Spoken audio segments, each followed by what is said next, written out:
감사하겠습니다. 오늘 본문 말씀 아주 짧습니다. 요한복음 11장 35절입니다. 우리 같이 봉독합니다. 예수께서 눈물을 흘리시더라.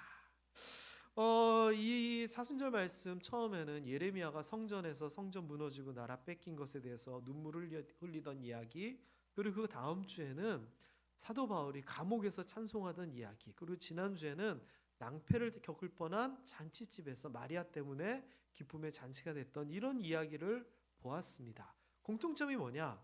현실이 아니라 하나님을 바라보자, 앞으로 있을 미래를 바라보자, 말씀을 바라보자. 그렇기 때문에 미리 감사할 수 있는, 약속 때문에, 말씀 때문에 감사가 우러나오는 우리가 되자, 이런 이야기였습니다. 오늘은 조금 더 극적인 이야기입니다. 왜냐? 가장 깊은 절망의 자리, 이른바 상갓집 장례식장에 대한 이야기입니다. 오늘의 본문에 보면 예수님께서 나사로가 죽은 지 나흘이 지나 그 오누이인 마리아와 마르다를 만나는 그런 이야기가 배경이 되고 있습니다. 상황이 아주 안 좋죠.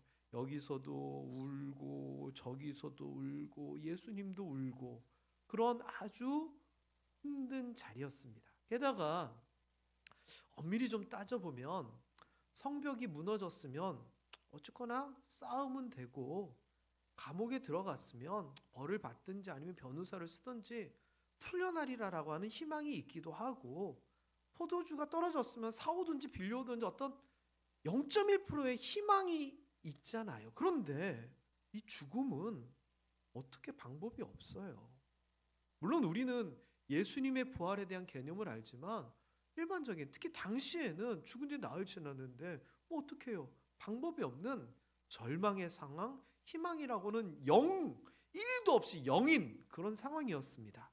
되돌릴 수가 없지요. 게다가 이 상황을 좀 더 현실적으로 묘사를 뭐라고 얘기하냐면은 이미 냄새가 나나이다. 죽어서 몸이 이제 부패하기 시작해서 몸이 다 썩고 있다라고 얘기할 정도로 되돌릴 수 없는 그런 상황이었습니다. 그렇기 때문에 사실 마르다가 아쉬웠습니다. 왜냐? 예수님하고 마리아 마르다는 굉장히 좋은 관계, 나사로와도 마찬가지 관계였거든요. 그래서 이 마르다 생각에는 예수님이 오시면 고쳐주실 수 있으리라라고 생각을 했습니다. 그리고 실제로 예수님이 계셨으면 병을 고쳐주셨을 겁니다. 다시 얘기하면 질병 때문에 그냥 손 놓고 끝나는 게 아니라 희망을 가지고 뭔가 시도할 수 있었다는 겁니다. 그게 뭐냐? 예수님께 사람을 보낸 거죠. 그러면서 뭐라고 이들이 생각했냐면은, 예전에 마리아는 향유를 주께 붓고 머리털로 닦았던, 그것 때문에 칭찬받았던 사이이고, 또 마리아가 귀신 들렸을 때 예수님이 쫓아내 주시기도 하셨고, 그래서 보통 관계가 아니었는데 어느 정도까지 표현을 썼느냐?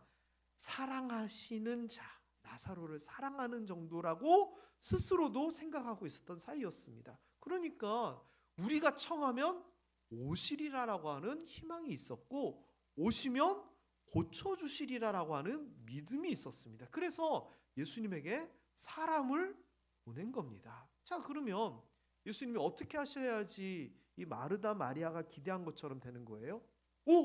나사로가 아프다고? 내가 만사를 제쳐놓고 가야지. 그리고 막 오셔가지고 병을 고쳐주셨어야지.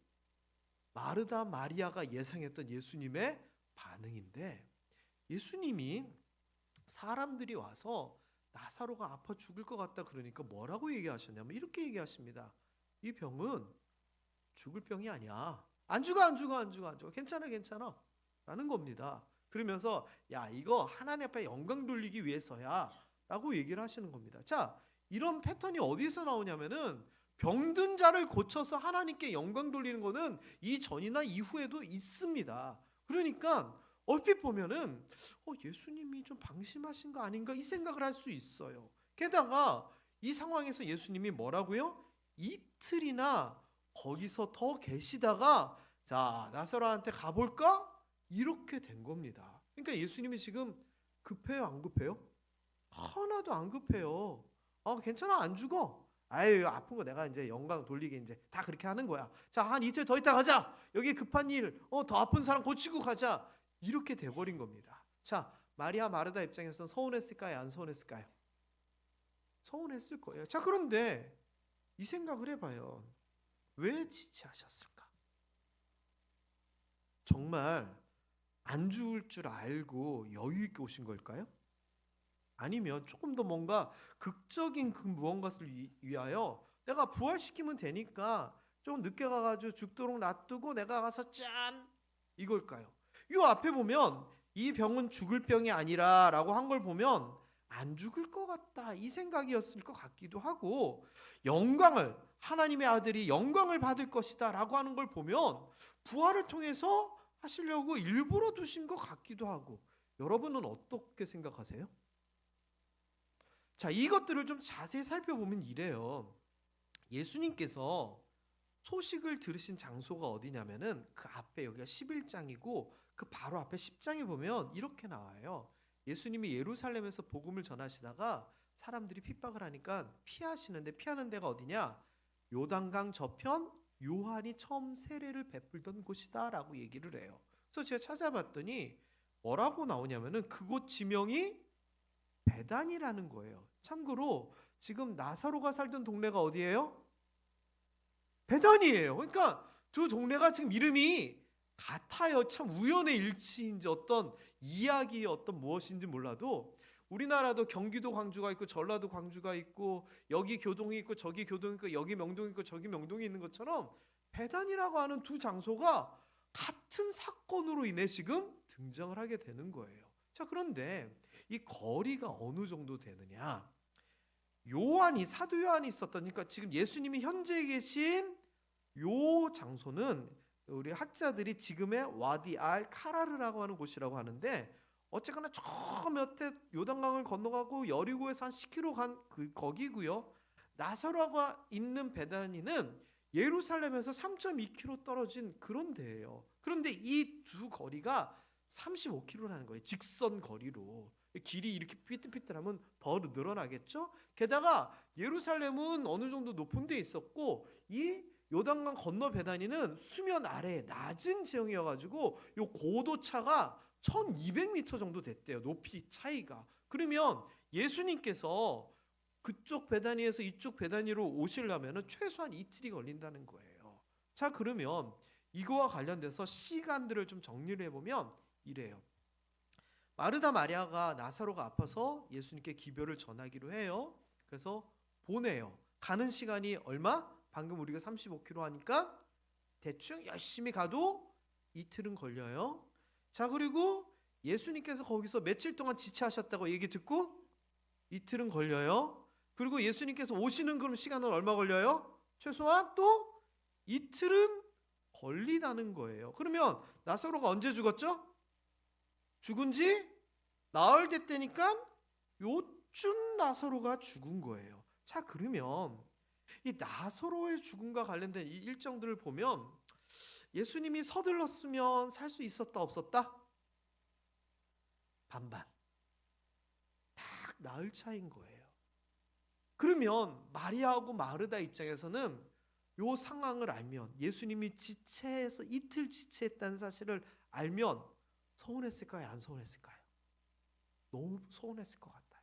지체 안 했으면 나흘 동안 가는데 2일 오는데 2일 딱 4일 걸리니까 그 나사로 죽은 지 나흘 됐다니까 아슬아슬했을 것 같아요. 그러니까 마르다 입장에서는 아이고 왜 지체를 하셔서 이 마음이 있어요 없어요?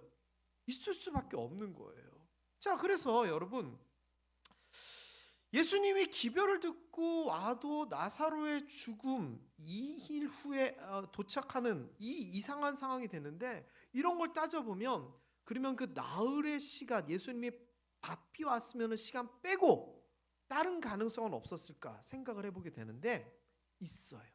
왜냐하면은 예수님이 나사로를 진짜 그렇게 사랑하는 사이였고 좋아하고 그런 사이였으면은 모든 것을 아시는 예수님이 미리 알고 가실 수 있잖아요. 예비하시는 하나님, 앞서가시는 하나님, 그렇잖아요. 자, 그런데 생각해 보세요. 마리아 마르다가 우리 오빠가 막 해가지고 예수님한테 사람을 보내자 하는데 문이 쫙 열리면서 마리아야 마르다야 내가 너희를 사랑하여 이럴 줄 알고 왔노라. 얼마나 모양새가 좋아요. 근데 예수님이 이렇게 안 하셨어요. 두 번째 가능성.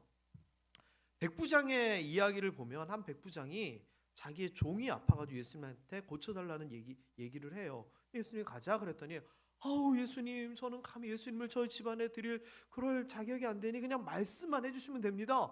내가 이만한 믿음을 본 적이 없다. 그 이야기 있잖아요. 그래서 원격으로 원격으로 기적을 일으키셨잖아요. 그것처럼 이틀 만에 왔으면 그때 예수님이 상황을 딱 아시고 내가 명하노니 저 35km 떨어져 있는 그 베단에 있는 나사로야 일어나라. 이래도 되잖아요. 그런데 그렇게 안 하셨다는 거예요.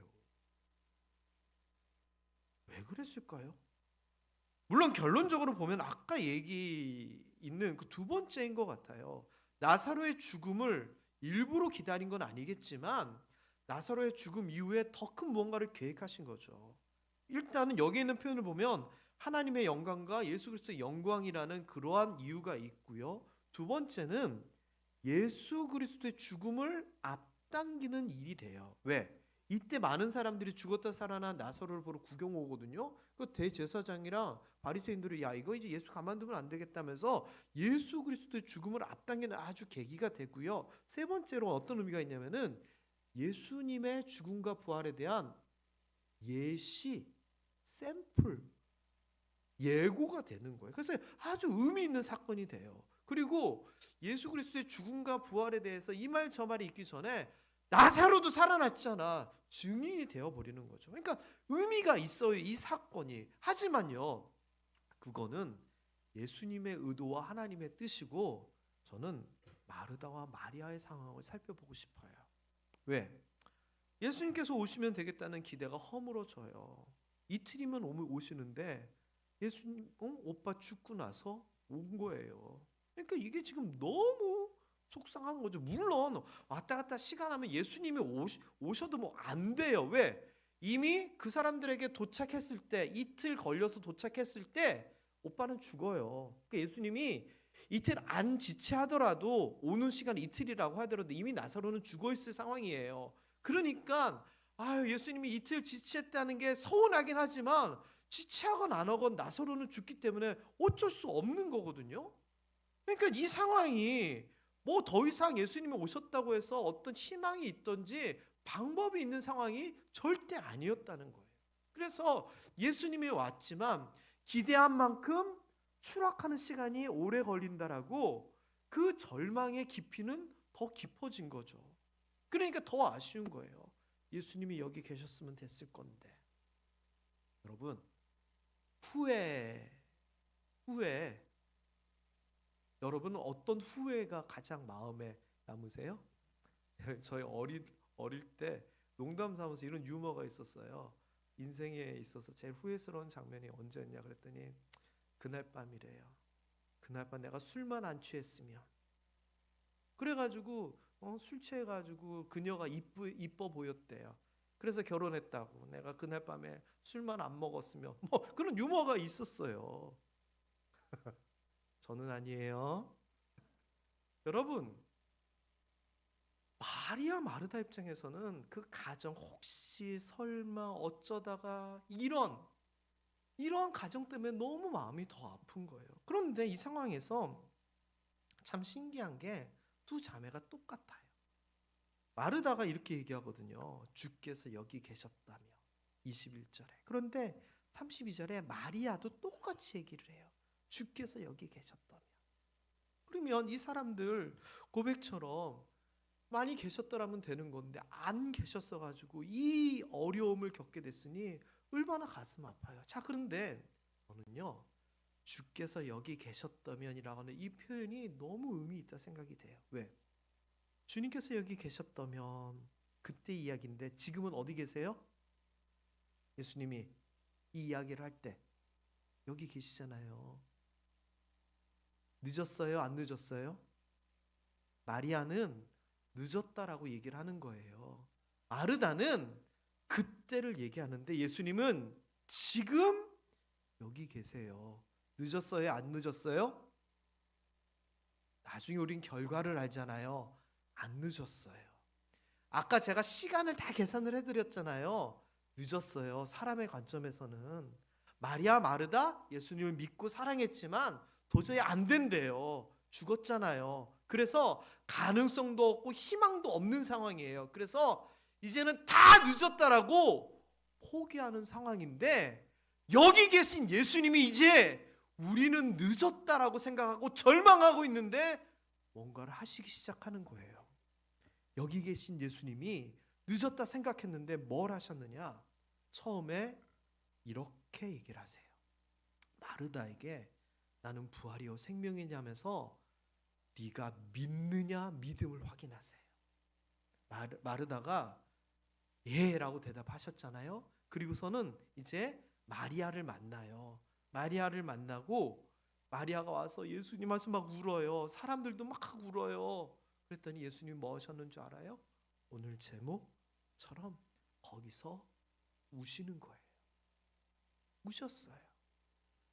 예수님이요 여기에서 우리와 함께 있을 때 뭘 하셨느냐? 우셨다는 거예요. 이 우시는 거는요, 이 눈물은요, 아이고 나사로가 죽었네가 아니에요. 이 눈물은 마르다와 마리아를 바라보고 우시는 거예요.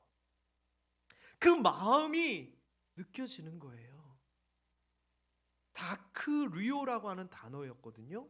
그런데 눈물 흘리다라고 하는 이 눈물 흘리는 것은요, 소리 없이 스르르 흘리는 눈물이에요. 저는 이 소리 없이 흐르는 눈물의 힘을 알아요. 말로써 위로해 주는 것도 있지만 그 옆에서 조용히 바라보면서 흘리는 눈물은 진심이거든요. 예수님이요 마르다와 마리아의 마음을 아시고 옆에서 울어주시는 거예요. 여러분, 우리도 마찬가지입니다. 나도 안 된다 생각하고 사람들도 안 된다 생각하고 늦었다라고 얘기하고 도저히 회복할 수 없다라고 얘기할 때가 있어요. 그런데 우리는 절망하고 포기하고 늦었다라고 생각하는데 예수님은 그때 오시는 거예요. 우리가 포기하고 있을 때 오셔서 우리의 마음을 알아주시고 같이 울어주세요. 게다가 이 우시는데 33절에 보면 마리아가 우는 이 장면을 보면서 어떤 표현을 쓰냐? 비통히 여기시고 라고 하는데, 이 뭐냐? 우리가 이 안에 간절하다는 얘기 나오잖아요. 이 창자가 끊어지는 그 이야기거든요. 내장이 뒤틀리는 고통이 비통함이에요. 원어적으로 보면 조용히 눈물을 흘리시는데 속으로는 내장이 속이 다 창자가 끊어지는 것 같은 그 고통으로 마리아와 마르다를 지켜보고 계셨다는 거예요. 여러분, 오늘도 하나님께서 예수님께서 우리가 눈물 흘릴 때 우리가 울고 있을 때 이렇게 함께 우시며 속상해 하시며 마음 아파하신다는 걸 믿으시기 바랍니다. 이거예요. 제가 설교 준비를 하는데 딴 때보다 준비가 좀 못했어요. 준비가 덜 되고 정리가 안 됐어요. 이유가 뭐냐? 여기에서 막혔어요. 저는 진도가 안 나가요. 예수님의 마음을 생각해 보면서 마르다와 마리아의 심정을 상상하시며 같이 우시는 예수님을 상상하면서 진도가 안 나가지는 거예요. 여러분들도 이 마음, 예수님의 마음을 아셨으면 좋겠어요. 우리는 늦었다 생각하거든요. 그때가 예수님이 시작할 때예요. 우리는 안 된다라고 얘기하거든요. 그때 예수님이 팔 걷고 나서시는 거예요. 예수님, 죽은 지 나흘이나 돼서 냄새가 나요. 도저히 안 돼요 라고 얘기를 하는데 예수님은 그때 나사로야 나오라 라고 말씀하셨어요. 우리 판단과 우리 생각에는 다 무너졌고 감옥에 들어가 있고 포도주가 떨어지고 죽어서 안 된다라고 생각하는데, 하나님은, 예수님은 그때라라고 얘기를 하는 거예요. 그러면서 그 시작이 뭐냐? 우리의 믿음을 확인하시고 우리의 마음을 공감하시며 우시는 거라는 거죠. 여러분, 사실 보면은요, 좀 이따 예수님이 나사로 살리실 거거든요. 그리고 조금 있으면 나사로야 얘기하실 거예요. 그러면 울 이유가 있어요, 없어요? 없어요. 오히려 울고 있으면은 웃으면서 울기는 잡아봐? 저 같으면 그랬을 것 같아요. 그런데 예수님은요, 그 뒤에 있을 그 일도 중요하지만 지금 가슴 아파하고 있는 그 두 여인의 마음을 먼저 헤아리셨다는 거예요. 따라해 봅니다. 하나님은 나를 헤아리십니다. 내가 아프고 힘들고 고통스럽고 눈물 날 때 가장 옆에서 같은 마음으로 우리를 지켜보신다는 겁니다. 여러분, 그 이유는 우리와 함께 절망을 느끼시는 하나님이시기 때문이라는 거예요. 여러분, 이거는 너무너무 복된 이야기예요. 우리는 혼자라 생각하고 방법이 없다라 생각하는데 하나님이 내 마음을 알아주시며 그제서부터는 하나님께서 역사하시는 거거든요. 예수님은요, 우리의 절망 앞에서 절대 우리를 외면하지 않아요. 아까 제가 얘기했듯이 이틀이나 지체했어요 라고 얘기했는데 지체하건 지체하지 않건 어차피 나서로는 죽어요. 그런데 그 지체함이 우리 기준에는 서운함으로 보여질 수 있는 거예요. 근데 그게 아니라는 거죠. 서운함은 내 마음이고 하나님의 마음, 예수님의 마음은 전혀 다른데 우리는 응답 안 온다고 하나님 원망하고 이게 뭐냐고 불평하잖아요. 그런데 하나님은 그게 아니라는 거예요. 하나님의 뜻이 있고 더 큰 은혜가 우리에게 있는데 우리는 그거를 예측하지 못하니까 불평, 불만이 앞서 나간다는 겁니다. 우리가 우는 곳에서 함께 오시는 그 예수님이 오늘도 우리와 함께함을 믿으시기 바랍니다. 우리와 함께함을 믿는다면 힘을 내세요. 그 이야기잖아요. 두 여인의 고백, 예수님이 여기 계셨더라면 내 오라버니가 죽지 아니하겠나이다. 이 이야기는요, 희망사항이었어요. 그러나 희망했지만 절대 이루어지지 않을 이야기였지만 그 고백 그대로 됐잖아요. 예수님이 오셔서 죽지 않았잖아요. 마르다의 고백이 뭐예요? 나는 부활이요 생명이니 하면서 네가 믿느냐? 믿습니다 했더니 믿는다고 했던 그 말 그 자체가 그대로 현실로 이루어졌잖아요. 우리가 이 자리에서 하나님께서 나를 도우십니다, 하나님께서 함께 하십니다 고백했을 때 우리가 믿지 못할지라도 우리의 입술의 고백과 선언이 하나님께로 나아간다면 하나님께서 들으사 응답해 주실 줄 믿습니다. 여러분, 게다가 지금 바라보는 현실은 예수님의 이야기와 예수님이 의도하려고 하는 그 모든 거와 완전 다른 이야기잖아요. 돌을 옮겨 놓으라. 나사로 불러내려고 하는데 뭐라고 얘기합니까? 마르다가 안 됩니다 예수님, 나흘 됐습니다. 근데 이게 현실이잖아요. 도저히 받아들일 수 없잖아요. 그때 예수님이 뭐라 그러셨는 줄 아세요? 저 이 구절에서도 한참 있었어요. 말씀 준비하면서 노란 글씨만 읽어봅니다. 시작. 내가 믿으면 하나님의 영광을 보리라. 믿으면 하나님의 영광을 보리라. 그리고 막지 않고 돌이 옮겨집니다. 그리고 나사로가 일어나서 나오게 됩니다. 여러분, 예수님께서 나사로야 나오라, 너무 감동적인 장면이잖아요. 저는 그런데 이거보다 더 감동적이었던 것이 우시다, 눈물을 흘리시다, 비통히 여기시다였습니다. 여러분, 절망과 눈물의 자리, 거기에서 나흘된 무덤에서 나사로가 나왔습니다. 죽음이 확실해서 냄새가 나던 그 자리가 생명의 자리, 부활의 자리로 선언되었습니다. 예수님은 거기서 눈물을 흘리셨지만 그 눈물을 통하여서 우리에게 절망이 기쁨으로 바뀌는 놀라운 역사를 선물하셨다는 겁니다. 그래서 포기의 자리, 절망의 자리, 눈물의 자리가 영광과 기쁨의 자리로 바뀝니다. 저는 우리 삶의 자리가 나사로의 돌무덤 앞에 있는 그런 자리일지라도 포기가 아니라 하나님께서 주시는 약속의 말씀 때문에 희망을 가지고 소망을 가지고 기도하며 나가야 된다 생각하고 그 믿음으로 인하여 놀라운 변화가 있으리라 생각합니다. 하나님은요, 우리가 포기한 그 자리에서도 포기하지 않으시고 계십니다. 그리고 우리와 함께 눈물을 흘리시는 겁니다. 그래서 우리는 늦었다 생각하고 포기한다라고 생각하는데 그 자리가 영광의 자리가 된다는 겁니다. 그렇기에요, 여러분, 내가 지금 있는 자리가 나사로의 무덤 앞에서 냄새나는 그런 곳일 수도 있습니다. 아니면은 물을 담을 수 없도록 산산조각난 항아리를 바라보면서 어떡하지 발 동동 구르고 있는 그게 우리의 모습일 수도 있습니다. 아니면 사람들과 함께 기쁨의 행렬에서 놀다가 사람들은 다 가버리고 아무도 없는 거리에서 혼자 서 있으면서 외롭고 이게 뭐지라고 하면서 당황하고 있는 것이 우리의 모습일 수도 있습니다. 아니면 말 그대로 아무런 희망 없이 절망 속에 고개 숙여 눈물 흘리고 있는 것이 지금 내 자리일 수 있습니다. 그런데요, 그런 자리가 어떤 자리냐? 예수님이 함께 울어주는 자리라는 겁니다.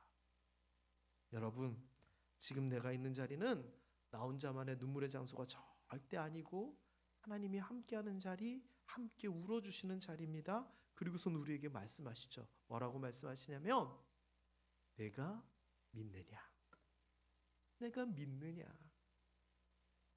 이 말에 대해서 우리가 어떻게 대답하느냐가 너무너무 중요한 것 같습니다. 그 대답이, 그 믿음의 대답이 우리를 절망 속에서 계속 있게 하느냐, 우리를 희망과 기쁨과 영광으로 옮겨가게 하느냐를 결정지을 수 있기 때문입니다. 만일 마르다가 예수님이 나는 보리요 생명이 믿느냐 해서 예수님 됐어요, 우리 오빠 죽은 뒤 나으리인데 뭘 이랬으면 이 일이 일어났겠습니까?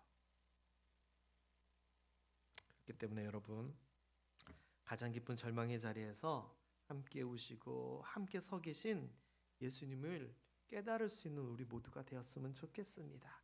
그 예수님으로 인하여서 우리의 눈물이 웃음이 될 거고요. 그렇다면 지금 이 눈물이 흐르고 있는 이 가운데서도 그 예수님을 우리가 발견하고 깨닫게 된다면 눈물 속에서 약속의 말씀을 붙잡고 감사했던 예레미야처럼 우리의 눈물도 눈물로 끝나는 것이 아니라 감사로 바뀔 수 있으리라 생각합니다.